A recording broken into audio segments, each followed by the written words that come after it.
বসন্ত বিলাস ঢাকার সন্নিকটে প্রাকৃতিক সৌন্দর্যমণ্ডিত ও গ্রামীণ পরিবেশে গড়ে ওঠা পছন্দের শীর্ষে থাকা রিসোর্ট।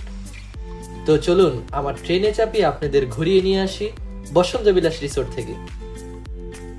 বসন্ত বিলাস রিসোর্টের অবস্থান নারায়ণগঞ্জ জেলার রূপগঞ্জ উপজেলার তারাবো এলাকাতে। তারাবো থেকে একটি অটোতে চেপে আমরা এসে পড়ি বসন্ত বিলাসে।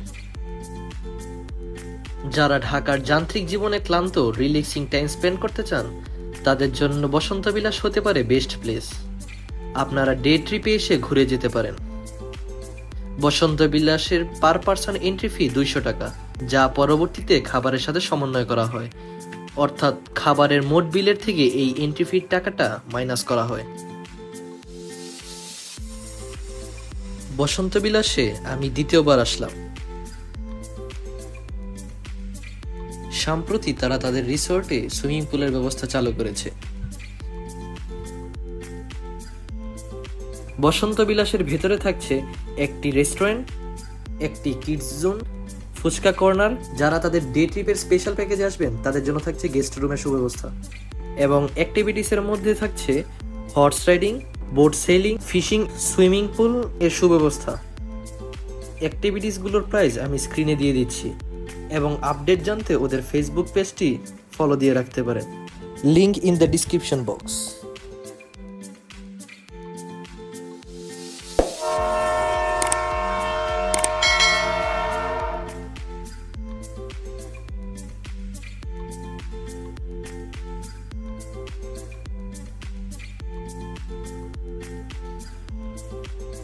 আমরা রিসোর্টে সকাল 11টার দিকে এসে পড়ি। এসে রিসোর্টটি সম্পূর্ণ একবার ঘুরে দেখি, এরপরে নেমে যাই আমরা সুইমিং পুলে। আমার অভিজ্ঞতা থেকে আপনাদের কিছু টিপস দিয়ে রাখতে চাই। আমি লক্ষ্য করলাম বসন্ত বিলাসের অফিসিয়াল ফেসবুক পেজে অনেকে সুইমিং পুলের পানি এবং খাবারের দাম নিয়ে কমপ্লেন করছেন। খাবারের প্রাইসটি নিয়ে আমি পরে কথা বলবো, আগে আসি সুইমিং পুলের পানির বিষয়ে। খুব সম্ভবত রিসোর্টের কর্তৃপক্ষ সুইমিং পুলের পানি দিনে একবারই চেঞ্জ করে, সেই বিধায় যারা সুইমিং পুলের শুরুতে সুইমিং করতে নামবেন তারা একবারে ক্রিস্টাল ক্লিয়ার পানি পাবেন, এবং যারা দুপুরে অথবা বিকালে নামবেন তারা পানিতে ব্যাড স্মেল প্লাস ঘোলা পেতে পারেন। আমরা দুপুর 12টার দিকে নামায় সুইমিং পুলে একবারে ক্রিস্টাল ক্লিয়ার পানি পেয়েছিলাম। আজকে আমার ট্যুরমেট, আমার ছোট ভাই এবং আমার কাজিন, তারা দুজনেই সুইমিং পুলে স্যাটিসফাইড। সুইমিং পুলের রেটিং দিতে চাই 10-এ 9। আনুমানিক 1.5 ঘন্টা সুইমিং করার পর আমরা লাঞ্চ করতে চলে যাই রেস্টুরেন্টে। অনেকের কমপ্লেন আছে তাদের রেস্টুরেন্টের ওভার প্রাইস, খাবারের দাম মাত্রাতিরিক্ত বেশি। আমি যা লক্ষ্য করলাম খাবারের প্রাইস আসলে অনেকটা বেশি, এবং জানিয়ে রাখা ভালো যারা রেস্টুরেন্টের এসি কর্নারে বসবেন তাদের খাবারের মোট বিলের সাথে 10% সার্ভিস চার্জ যুক্ত হবে। আমরা খাওয়া দাওয়া শেষ করে রিসোর্টের প্রাকৃতিক সৌন্দর্য উপভোগ করতে বের হয়ে পড়লাম,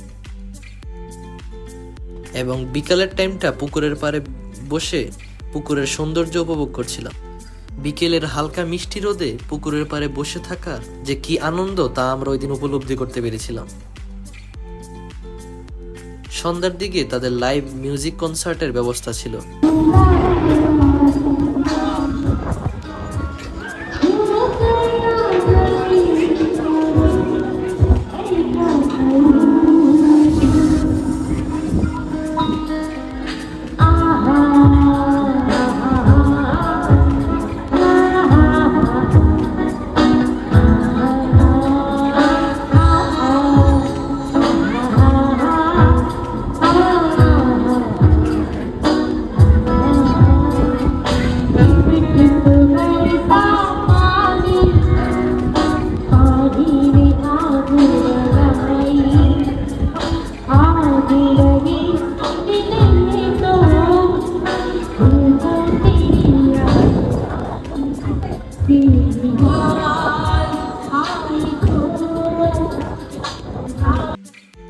কনসার্ট আমরা সকলেই দুর্দান্ত উপভোগ করছিলাম, কিন্তু এই সুন্দর সময় চিরস্থায়ী হয়নি। কিছুক্ষণের মধ্যেই বছরের প্রথম কালবৈশাখী শুরু হয়ে যায়।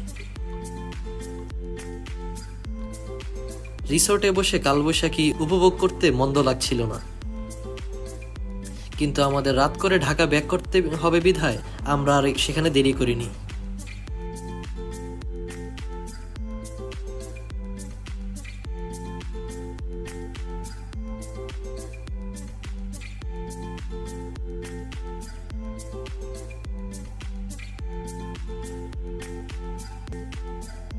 ঝড় বৃষ্টির মধ্যে দিয়েই আমরা ঢাকা ব্যাক করি।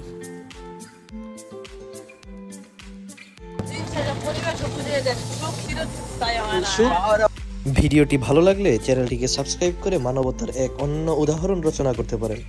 আল্লাহ হাফেজ।